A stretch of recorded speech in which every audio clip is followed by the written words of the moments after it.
السلام عليكم ورحمة الله وبركاته.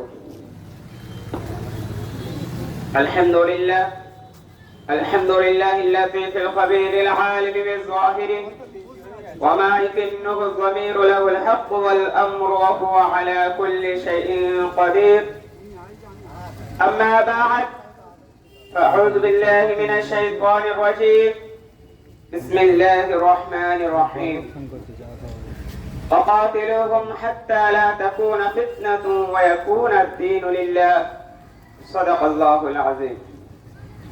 الحمد لله যাবতীয় প্রশংসা জ্ঞাপন করে সেই মহান আল্লাহ তাবারক তাআলা শাহী দরবারে, যিনি পরাধীন ভারতকে অত্যাচার জালেম ইংরেজ শাসকের হাত থেকে ছিনিয়ে নিয়ে স্বাধীন করে আমাদের হাতে তুলে দিয়েছেন।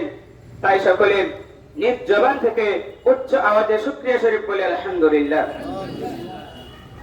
অতঃপর লক্ষ কোটি দরুদ ও সালাম প্রেরণ করে বিশ্ব নবী হযরত মুহাম্মদ মুস্তাফা সাল্লাল্লাহু আলাইহি সাল্লামের প্রতি কৃতজ্ঞতা জানাই। সম্মানিত অতিথি মণ্ডলী, শিক্ষক এবং আমার প্রিয় বন্ধুগণ, সকলের প্রতি আন্তরিক ভালোবাসা, শুভেচ্ছা, শ্রদ্ধা জানিয়ে আজ 2025 সালে 15 আগস্ট ভারত তার ৭৯তম স্বাধীনতা দিবস উদযাপন করছে। যখন আমরা ভারতের স্বাধীনতা সংগ্রামের স্মৃতি ফিরে দেখি, তখন মুসলিম সম্প্রদায়ের অবদানকে নতুন করে উদযাপন করা আমাদের কর্তব্য।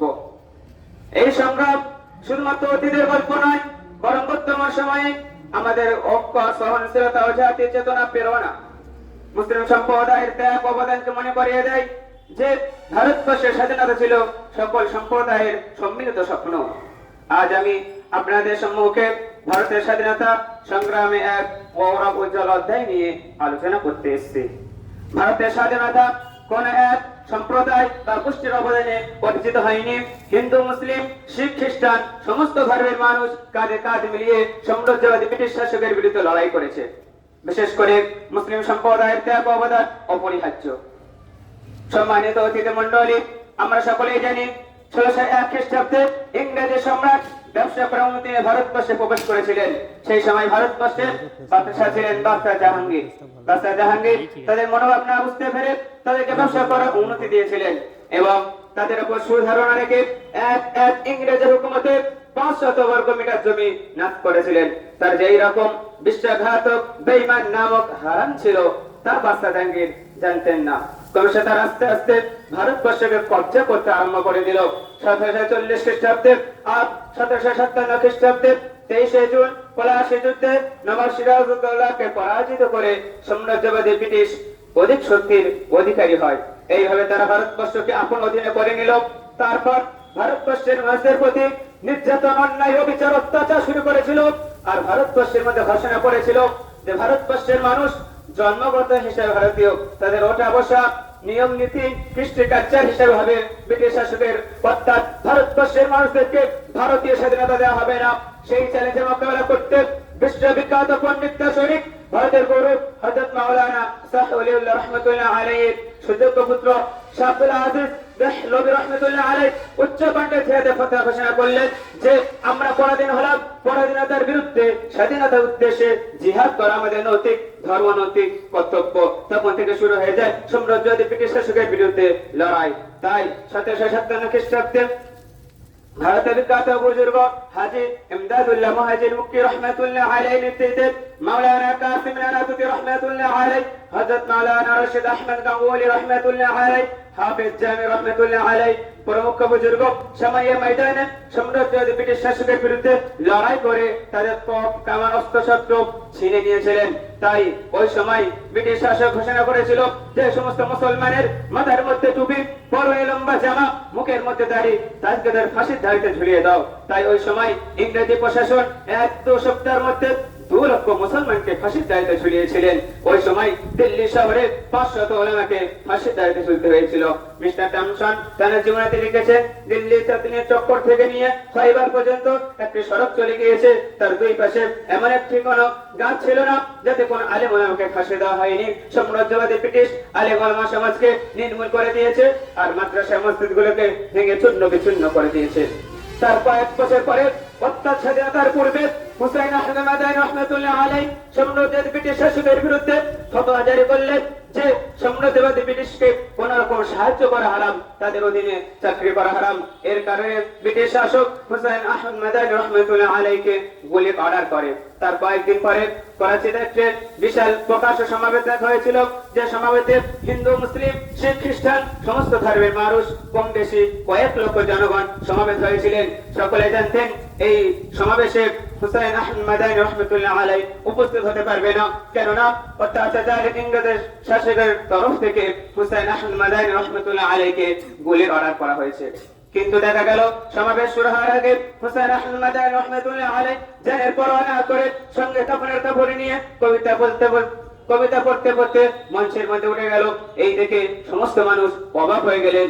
তারপর হুসাইন আহমদ মাদানী রাহমাতুল্লাহ আলাইহি মঞ্চের মধ্যে উঠে অত্যাচারের ইংরেজ শাসকের বিরুদ্ধে বক্তব্য চালু করে দিলেন। তখন ইংরেজি প্রশাসন হুসাইন আহমদ মাদানী রাহমাতুল্লাহ আলাইহিকে চতুর্দিক থেকে ঘিরে নিয়ে গুলি চালাতে আরম্ভ করে। আল্লাহ পাকের কি কারিশমা, একটিও গুলি হুসাইন আহমদ মাদানী রাহমাতুল্লাহ আলাইহিকে স্পর্শ করতে পারল না। এই দেখে ইংরেজ কিংকর্তব্য বিমূঢ় হয়ে গেলেন। তো হুসাইন আহমদ মাদানী রাহমাতুল্লাহ আলাইহি ইংরেজের বিরুদ্ধে হক উত্তোলন করার কারণে তাকে গুলি দিয়ে না পেরে অভিযুক্ত করে সরকারিভাবে মামলা চালানো হয়। সেই মামলাতে আদালত হুসাইন আহমদ মাদানী রাহমাতুল্লাহ আলাইহিকে 4 বছর শ্রম কারাদণ্ডে দণ্ডী করে। তারপরে হিন্দু, মুসলিম, শিখ, খ্রিস্টান সমস্ত ধর্মের মানুষ কাঁধে কাঁধ মিলিয়ে সাম্রাজ্যবাদী ব্রিটিশ শাসকের বিরুদ্ধে লড়াই করে তাদেরকে ভারতবর্ষ থেকে বিতাড়িত করে এই পরাধীন ভারতে স্বাধীন পতাকা উত্তোলন করে। বন্ধুগণ, যেহেতু আমরা এই স্বাধীন ভারতের স্বাধীন নাগরিক হিসাবে 15ই আগস্ট উদযাপন করে থাকি, তাই আমরা ওই সমস্ত বিপ্লবীকে অন্তরস্থল থেকে জানাই সালাম ও সমস্ত ধর্ম বর্ণ নির্বিশেষে সকলকে জানাই শ্রদ্ধা।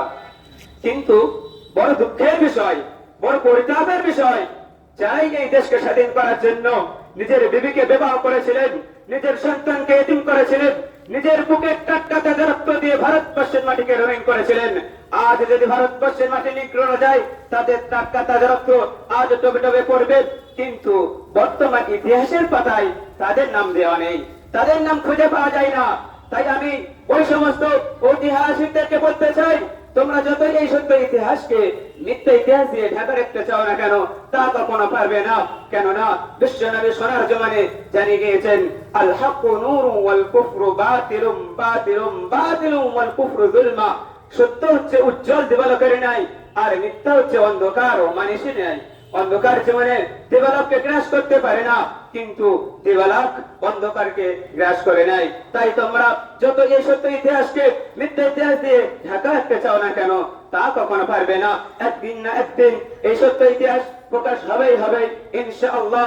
আর আমরা এই চ্যালেঞ্জ দিয়ে জানিয়ে দিচ্ছি, যেমন ভাবে এই দেশকে স্বাধীন করার জন্য আলেম আলেমাগণ নিজের বিবিকে বিবাহ করেছিলেন, নিজের পুত্রকে এতিম করেছিলেন, নিজের বুকের টাটকা তাজা রক্ত দিয়ে ভারতবর্ষের মাটিকে রঙিন করেছিলেন, ফাঁসির দাড়িতে হাসতে হাসতে জীবন দিয়েছিলেন, তেমন ভাবে যদি আজ ভারতবর্ষের মধ্যে কোন অত্যাচার জালেম ইংরেজ শাসক উপস্থিত হয়, তাকে এই ভারত থেকে বিতাড়িত করতে আমরা আমাদের নিজেদের বুকের টাটকা তাজা রক্ত দিয়ে ভারতবর্ষের মাটিকে পুনরায় রক্তাক্ত করে দেব।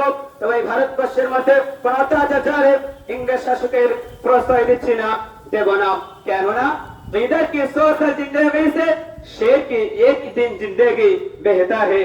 তাই তো কবি ঘোষণা করলেন, রক্তে রাঙা ভারতবর্ষ আমাদের এই ভারতে রক্ত দিয়ে গড়েছি মোরা, ভারতবর্ষের স্বাধীনতাকে ইতিহাসের পাতায় মোরা পেলাম না রে ঠাঁই। তারাই হলো সে নায়ক যাদের কোনো বান্ধা নাই, পেলে কলম বুঝিয়ে দেব সত্য ইতিহাস কারে কয়। ওয়া আখিরু দাওয়ানা আনিল হামদুলিল্লাহি রাব্বিল আলামিন।